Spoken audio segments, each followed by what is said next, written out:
मैं हूँ कमर सीमा, उम्मीद आप लोग ठीक होंगे। दोस्तों जिस तरह कि आप देख रहे हैं मेरे साथ मौजूद है प्रोफेसर डॉक्टर मुख्तार खान साहब। डॉक्टर साहब सबसे पहले तो आपका बहुत शुक्रिया sir. Thank you very much.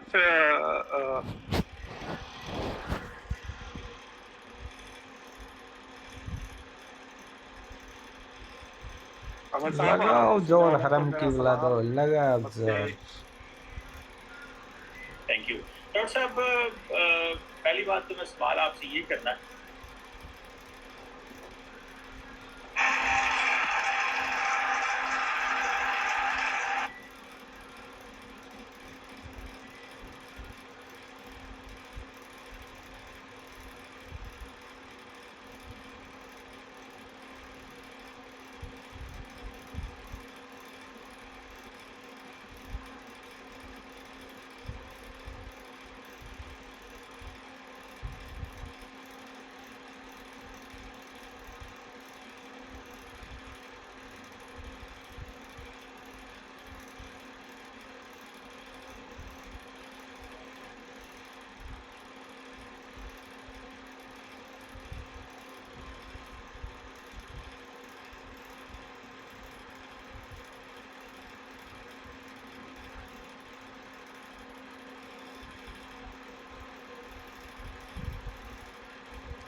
See you tomorrow.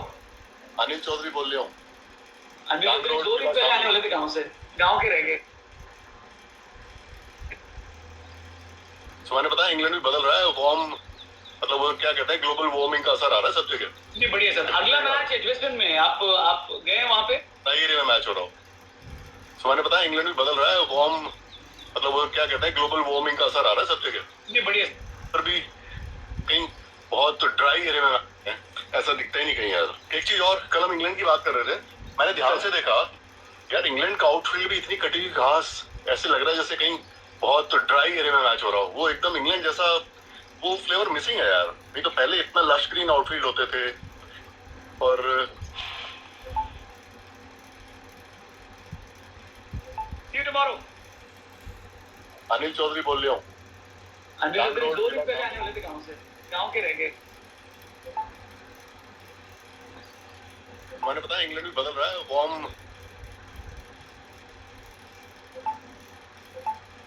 मतलब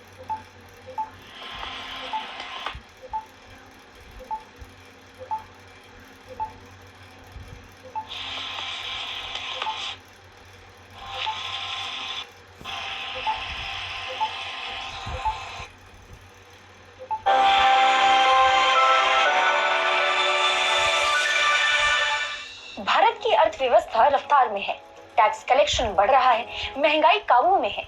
ऐसे में जब रिजर्व बैंक ऑफ इंडिया ने अचानक ब्याज दरें घटाई तो हर कोई चौंक कर रह गया। ऐसे फैसले आमतौर पर तब लिए जाते हैं जब देश की हालत खराब हो, चीजें महंगी हो रही हो या फिर बाजार में सुस्ती छाई हो। लेकिन इस बार तो हालात काफी ठीक नजर आ रहे थे। बिहार में इलेक्शन है, गुजरात और बिहार में।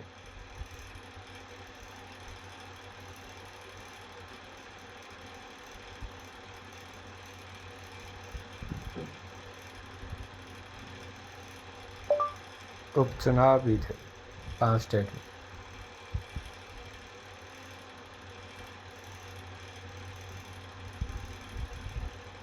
आरबीआई ने इतना बड़ा कदम क्यों उठाया? क्या कुछ ऐसा है जो हमें दिखाई नहीं दे रहा है? क्या लोगों की जेब में अभी भी इसका असर पड़ रहा है? इन तमाम सवालों के जवाब आज हम आपको इस वीडियो में देंगे। नमस्कार, मैं हूं मुस्कान ओझा, आप देख रहे हैं मनी 9। कहानी शुरू होती है 6 जून से। 6 जून को आरबीआई के गवर्नर संजय मल्होत्रा मीडिया के सामने आते हैं और उन्होंने कहा कि आरबीआई ने ब्याज दरों में आधे प्रतिशत की कटौती कर दी है। साथ ही साथ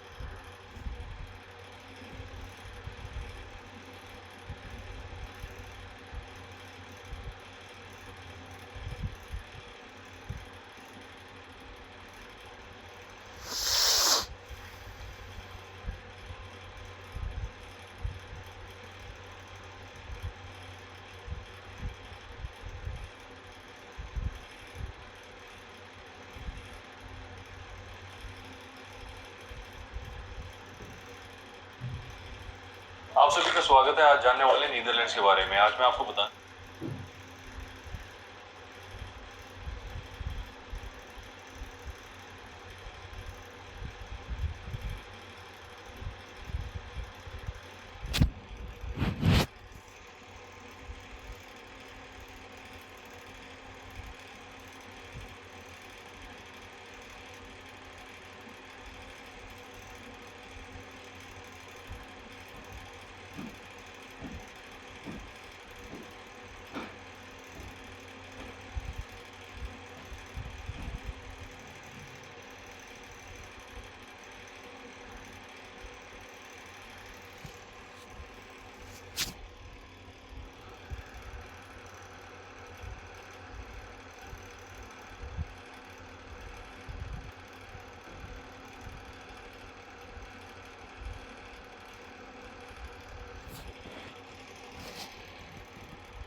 नमस्कार, स्वागत है आपका द फोर्थ स्टेज यूट्यूब मंच पर।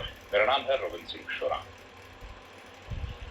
थर्सडे, वीरवार यानी बृहस्पतिवार का दिन हरियाणा में धरनों और प्रदर्शनों के नाम रहा। 2 अलग अलग जगह पर धरने हमने देखे। एक धरना जो करीब 1 पखवाड़े से चल रहा है,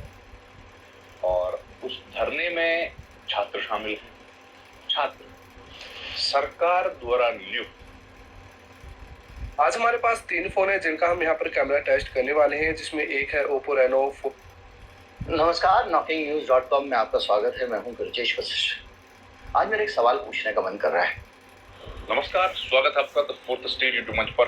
मेरा नाम है रविंद्र सिंह शोरा। थर्सडे, वीरवार यानी बृहस्पतिवार का दिन हरियाणा में धरनों और प्रदर्शनों के नाम रहा। 2 अलग अलग जगह पर धरने हमने देखे। एक धरना जो करीब 1 पखवाड़े से चल रहा है और उस धरने में छात्र शामिल हैं। छात्र सरकार द्वारा नियुक्त हरियाणा एग्रीकल्चर यूनिवर्सिटी, चौधरी चरण सिंह हरियाणा एग्रीकल्चर यूनिवर्सिटी के वाइस चांसलर के खिलाफ धरना दे रहे हैं। उनकी अपने कुछ मांगे हैं। धरना नंबर 2, हरियाणा में एक विधानसभा क्षेत्र है, सबसे नए नवेले जिले चरखी दादरी का हिस्सा है पाटा। उस विधानसभा क्षेत्र के नए नवेले विधायक हैं उमेद पातवास। उन्होंने एक धरना दिया एक प्रशासनिक अधिकारी के खिलाफ। अधिकारी से उन्होंने एक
पहली बात तो मैं सवाल आपसे ये करना चाहता हूँ कि जो कुछ मिडिल ईस्ट में हुआ, जिसमें यूएन चार्टर, इंटरनेशनल लॉ, हम देखते हैं आईए सेफ गार्ड्स, सबकी धज्जियां उड़ा दी गई, क्योंकि आपको कह रहे हैं, ईरानी कह रहे हैं कि हम तो आईए से बाहर जा रहे हैं। भाई तुम तो हमारी फैसिलिटीज देके जाते हो, बाद में जाके उसकी खबरें देते हो और हम पे हमले कर देते हो।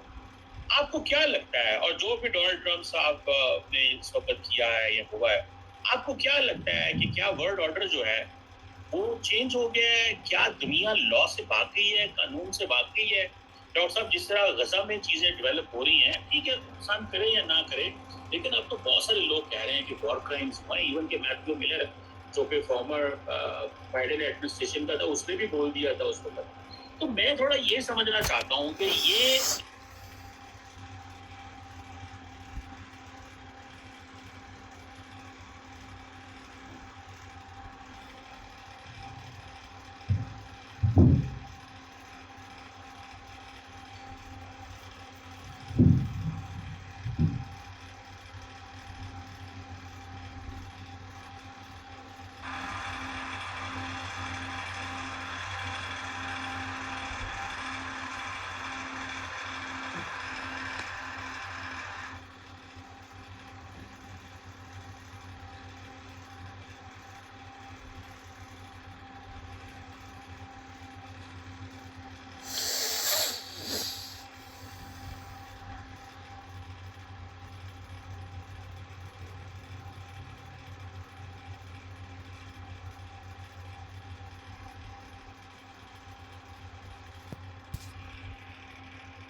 नेट चल नहीं रहा, इसमें एस है।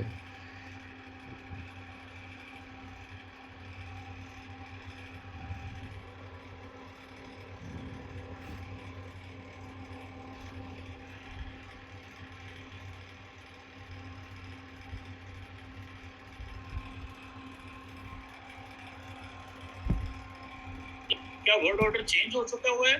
क्या इंटरनेशनल सिस्टम में आपको रूल्स बेस्ड ऑर्डर सिर्फ ये अल्फाज ही हैं, या कि do you think they still exist? और फिर मैं एससीओ पे भी आना चाहता हूँ। ये जो अभी हो रही है, आप अक्सर कहते हैं कि ये एंटी वेस्ट ब्लॉक है, तो इसकी एफिकेसी के ऊपर भी बात करनी है कि ये भी खत्म हो चुके हैं क्या, इनकी क्या वैल्यू है? अमेरिका बहादुर दुनिया में अकेले ही है? जरा प्लीज, मैंने कहा आपसे। तो आपका जो सवाल है, मतलब ये जो सवाल के is international law a force in international relations, ये इज अ कांस्टेंट, मतलब ये हर आईआर क्लास में ये डिबेट उठ जाता है। तो अगर आप यूएन के कायम होने से पहले अगर आप देखें तो it was basically a world जहाँ पे बैलेंस ऑफ पावर काम करता था। Great Britain used to keep peace by trying to balance against the emerging challenger. अगर जर्मनी ज़रा स्ट्रांग हो गया तो वो फ्रांस और रशिया के साथ मिल जाता, रशिया स्ट्रांग हो गया तो रशिया के खिलाफ वो फ्रांस से मिल जाता।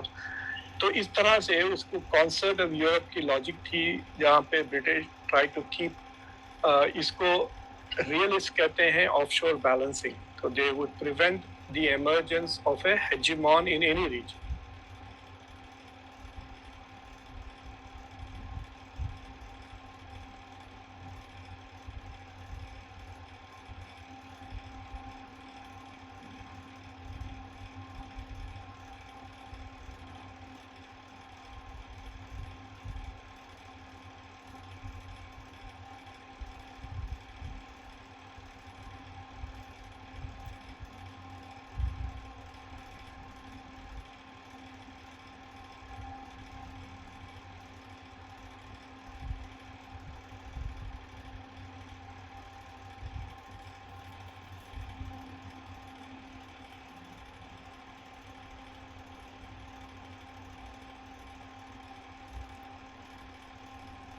यानी बरतानिया की हेजेमनी नहीं थी यूरोप पे, लेकिन वो किसी को हेजमॉन बनने नहीं देता था, बट उससे बैलेंस ऑफ पावर रहता था। लेकिन दैट डजंट मीन कि अगर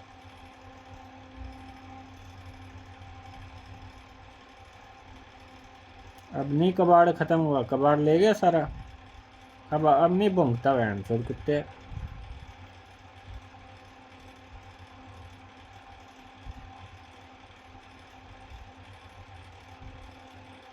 अब दुनिया सोगी रात होगी दल्ले।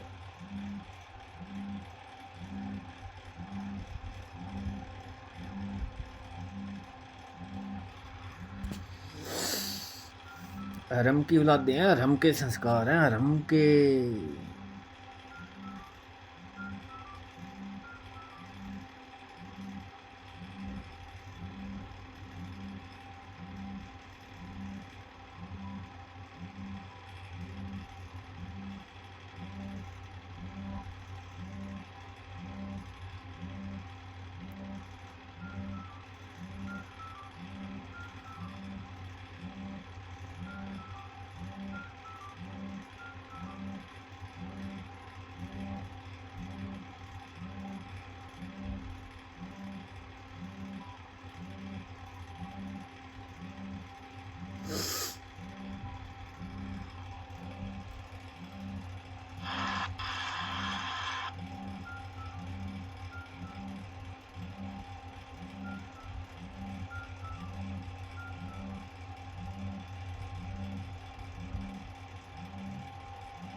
ਕਿ ਕਰਨਵੀਰ ਜਿਹੜੇ ਉਹਨਾਂ ਦੇ ਰਿਸ਼ਤੇਦਾਰ ਸੀ, ਟਾਰਗੇਟ ਜਿਹੜਾ ਸੀ ਮੇਨ ਟਾਰਗੇਟ ਉਹਨੂੰ ਹੀ।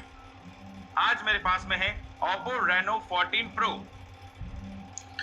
ਵਾਹਿਗੁਰੂ ਜੀ ਕਾ ਖਾਲਸਾ ਵਾਹਿਗੁਰੂ ਜੀ ਕੀ ਫਤਿਹ। ਹੁੰਦੀਆਂ ਨਾ ਜੀ ਜੀ ਪਤਾ ਕਿਹਨੂੰ ਕਹਿਣਾ? ਜਿਹੜਾ ਪੰਜਾਬ ਨੂੰ ਉਜਾੜਨ ਵਾਲਾ ਬਿਕਰਮ ਸਿੰਘ ਮਜੀਠੀਆ ਫੜਿਆ ਹੋਇਆ ਵਿਜੀਲੈਂਸ ਨੇ। ਲੈ आज किसी ने फोन करके दसा कहते फ्रांस ने अटैच कर दिया जैसा कि नेपोलियन के जमाने में, तो बरतानिया ने फाइनली उसको हरा दिया।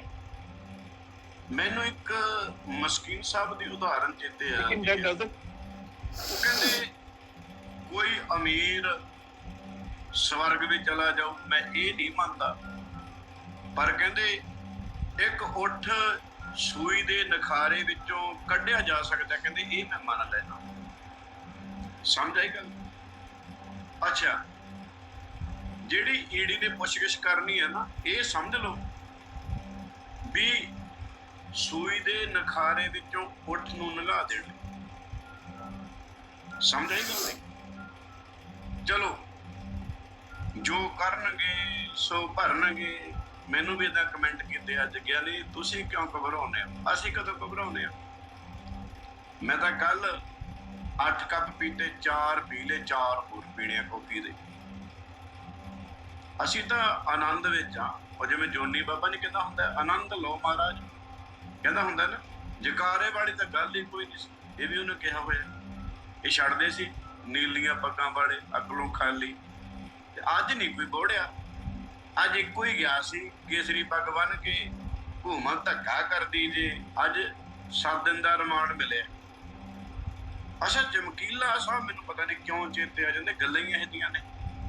जेड़े रोग नाल मर गई बकरी, वही रोग पठोरी नूं पुੱਤ बना के छड्डणगे बैलियां दे मोहरी नूं। हुण गल्लां करदे आ दुख चापलूसां दीआं। एक तां जिहड़ा नीटा जथेदार है साबो की तलवंडी वाला साबका, अच्छा एक्स कहिए तो वधिया लगू, इंग्लिश भी थोड़ी बहुती बोलनी चाहिए है। उन्हें बयान दिता ये बदलाखोरी दी राजनीति है। भगवंत मान नूं कहंदा, हुण पता क्यों कहंदा? पहला कोई ज्यादा बोल गया सी, हुण मिठा बोल के नेड़े लगना चाहुंदा है भी शायद कुर्सी दोबारा मिल जू। अच्छा, चमकीला सा फेर चेते आउंदे आ। घर साली दे फिरदा जीजा, ठरक भोरदा फिरदा जीजा, फिर दोबारा फिर लेके आई। वो भी ਕਾਣਾ ਬਣ ਲੈ ਆਉਨੇ ਆ ਜੇ ਖੁਰਕ ਹੁੰਦੀ ਹੈ। ਸ਼ਰਮ ਕਰੋ ਮਾੜੀ ਮੋਟੀ ਯਾਰ, ਤੁਸੀਂ ਨੀਲੀਆਂ ਪੱਗਾਂ ਬੰਨ੍ਹ ਕੇ ਤਖਤਾਂ ਦੇ ਜਥੇਦਾਰ, ਤੁਹਾਨੂੰ ਸ਼ਰਮ ਨਹੀਂ ਆਉਂਦੀ? ਜੇ ਪਹਿਲੀ ਵਾਰ ਕੋਈ ਚੰਗਾ ਕੰਮ ਹੋਇਆ ਪੰਜਾਬ ਦੇ ਵਿੱਚ, ਭਗਵੰਤ ਮਾਨ ਨੇ ਕੀਤਾ ਹੈ, ਨਸ਼ਿਆਂ ਦਾ ਵਪਾਰੀ ਫੜ ਕੇ ਅੰਦਰ ਕੀਤਾ ਹੈ, ਤੁਸੀਂ ਚਾਪਲੂਸੀ ਕਰਨ ਲੱਗੇ। ਅੱਛਾ, ਇੱਕ ਬਹੁਤ ਵੱਡਾ ਬੁਲਾਰਾ ਜਿਹੜੇ ਕਹਿੰਦੇ ਹੁੰਦੇ ਆ ਲੋਕਾਂ ਨੇ, ਭਗਵੰਤ ਮਾਨ ਨੇ ਵੀ ਡਾਇਲੋਗ ਬੋਲਿਆ ਸੀ ਵਿਧਾਨ ਸਭਾ ਦੇ ਵਿੱਚ, ਤੇ ਉਹ ਕਹਿੰਦਾ ਇਹ ਭਗਵੰਤ ਮਾਨ ਨੇ ਧੱਕਾ ਕੀਤਾ, ਮੈਂ ਮਜੀਠੀਏ ਦੇ ਹੱਕ ਵਿੱਚ ਹਾਂ। ਜਾਣੀ ਕਿ ਜਿਹੜੇ ਨਸ਼ਿਆਂ ਨਾਲ ਪੰਜਾਬ ਨੂੰ ਬਰਬਾਦ ਕਰਨਗੇ ਤੇ ਜਿਨ੍ਹਾਂ ਨੇ ਕੀਤਾ ਤੁਸੀਂ ਉਹਨਾਂ ਦੇ ਹੱਕ ਵਿੱਚ ਹੋ। ਇਹਦਾ ਮਤਲਬ ਇਹ ਹੈ ਵੀ ਅਕਾਲੀ ਅਕਲੋਂ ਖਾਲੀ ਤੇ ਕਾਂਗਰਸੀ, ਜਾਣੀ ਕਿ ਪੰਜਾਬ ਨੂੰ ਬਰਬਾਦ ਕਰਨ ਵਾਲੇ ਇੱਕਮਿਕ ਨੇ। ਮਤਲਬ ਇਹ ਹੈ, ਕੋਈ ਗੱਲ ਨਹੀਂ ਖਹਿਰਾ ਸਾਹਿਬ, ਤੁਹਾਡਾ ਵੀ ਕੇਸ ਪੈਂਡਿੰਗ ਹੈ ਹਜੇ ਕੋਰਟ ਦੇ ਵਿੱਚ, ਉਹ ਵੀ ਖੋਲਿਆ ਜਾ ਸਕਦਾ ਹੈ। ਡਰੱਗ ਮਨੀ ਕਿੱਥੋਂ ਆਈ ਸੀ, ਤੁਹਾਡਾ ਬੇਟਾ ਵਕੀਲ ਹੈ, ਉਹਨੂੰ ਜ਼ਿਆਦਾ ਵਧੀਆ ਪਤਾ ਹੋਊਗਾ। ਪਰ ਨਾਲ ਇੱਕ ਹੋਰ ਬੇਨਤੀ ਕਰ ਦੇਣਾ ਵੀ 2500-2600 ਏਕੜ ਜ਼ਮੀਨ ਖਹਿਰਾ ਸਾਹਿਬ ਕੋਲੇ ਵੀ ਹੈਗੀ ਆ, ਉਹ ਕਿੱਥੋਂ ਆਈ? ਸ਼ਾਇਦ ਈਡੀ ਜਾਂ ਵਿਜੀਲੈਂਸ ਪੁੱਛਗਿੱਛ ਉੱਥੇ ਵੀ ਕਰ ਸਕਦੀ। ਜਦੋਂ ਕੋਈ ਚੰਗਾ ਕੰਮ ਕਰਦਾ ਹੋਵੇ ਨਾ, ਉਹ ਜਿਵੇਂ ਕਹਿੰਦੇ ਨੇ ਜੇ ਰੋਣਾ ਨਹੀਂ ਆਉਂਦਾ ਰੋਂਦਿਆਂ ਵਰਗਾ ਮੂੰਹ ਹੀ ਕਰ ਲਓ। ਜਾਨੀ ਲੀਵਰ ਦੀ ਫਿਲਮ ਦੇਖੀ ਹੋਣੀ ਹੈ, ਮੇਰੇ ਛੋਟੇ ਛੋਟੇ ਬੱਚੇ ਭੁੱਖੇ ਮਰਦੇ ਨੇ, ਉਹ ਜਦੋਂ ਜਾਂਦਾ ਨਾ ਪਾਣੀ ਦਾ ਗਲਾਸ ਪਿਆ ਹੁੰਦਾ ਕਾਊਂਟਰ ਤੇ, ਉਹੀ ਉਂਗਲਾਂ ਡਬੋ ਕੇ ਅੱਖਾਂ ਤੇ ਲਾ ਕੇ ਨਾਟਕ ਕਰਦਾ ਹੁੰਦਾ ਮੈਂ ਰੋ ਰਿਹਾ।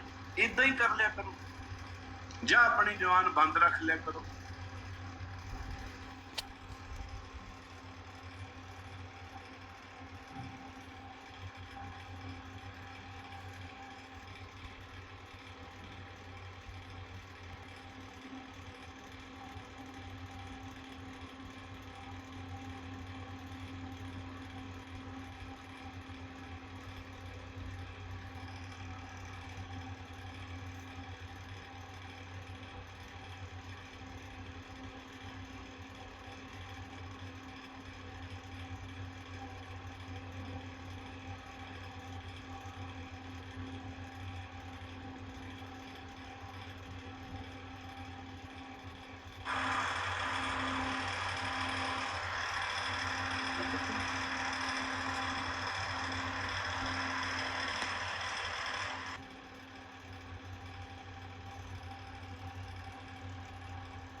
मैं तो आज ऑन रिकॉर्ड कह देता हूं कि आज भी पुलिस प्रशासन के डीएसपी रैंक के 2 ऑफिसर, इंस्पेक्टर रैंक के 4 ऑफिसर इन गुंडा तत्वों से मिलकर ये जो स्थिति प्रदेश की बनी है इसकी कार्रवाई कर रहे हैं। और इस बारे में पूरी तौर पर मुख्यमंत्री को भी पता है, वो भी चुप है, डीजीपी को भी पता है। अगर मुख्यमंत्री डीजीपी चाहते हैं तो बकायदा उन अधिकारियों के नाम भी उनको लिख कर दे देता हूँ। कहीं ना कहीं पुलिस और गुंडा तत्वों की मिलीभगत से प्रदेश में आज ये माहौल बना है। हरियाणा में शराब कारोबारियों को मिल रही बदमाशों की धमकियों के मामले में दुष्यंत चौटाला ने बड़ा खुलासा करते हुए सरकार और पुलिस पर गंभीर आरोप लगाए हैं। रोहतक पहुंचे पूर्व डिप्टी सीएम दुष्यंत चौटाला ने कहा कि पुलिस और बदमाशों की मिलीभगत से कानून व्यवस्था की धज्जियां उड़ाई जा रही हैं। दुष्यंत ने कहा कि ये सारा खेल 2 डीएसपी और 4 इंस्पेक्टर की मिलीभगत से हो रहा है और मुख्यमंत्री नायब सैनी को खुद इसकी जानकारी है। इतना ही नहीं, दुष्यंत चौटाला ने इस मौके पर डीजीपी शत्रुजीत कपूर को भी आड़े हाथों लिया। तो फायदा तो है नहीं बहन का थोड़ा, क्या भाई मुझे कोई मार देगा, कल ही मरना आज ही मरना, तो भाई सम्मान की मौत मरेंगे, जो सामने आएगा मारेंगे, लेकिन जब मारेंगे जब बिल्कुल सम्मान की बात आएगी। और कहा कि डीजीपी और मरना आज भी तो कल भी है, फिर ये गांडू वाला जीवन जी के तो फायदा तो है नहीं बहन का थोड़ा, क्या भाई मुझे कोई मार देगा, कल ही मरना आज ही मरना, तो भाई सम्मान की मौत मरेंगे, जो सामने आएगा मारेंगे, लेकिन जब मारेंगे जब बिल्कुल सम्मान की बात आएगी। मरना आज भी तो कल भी है, फिर ये एक सूरत तेरी हंस दी गुद बटन की कायरता की चलती बदमाश नंगा नाच खेल रहे हैं।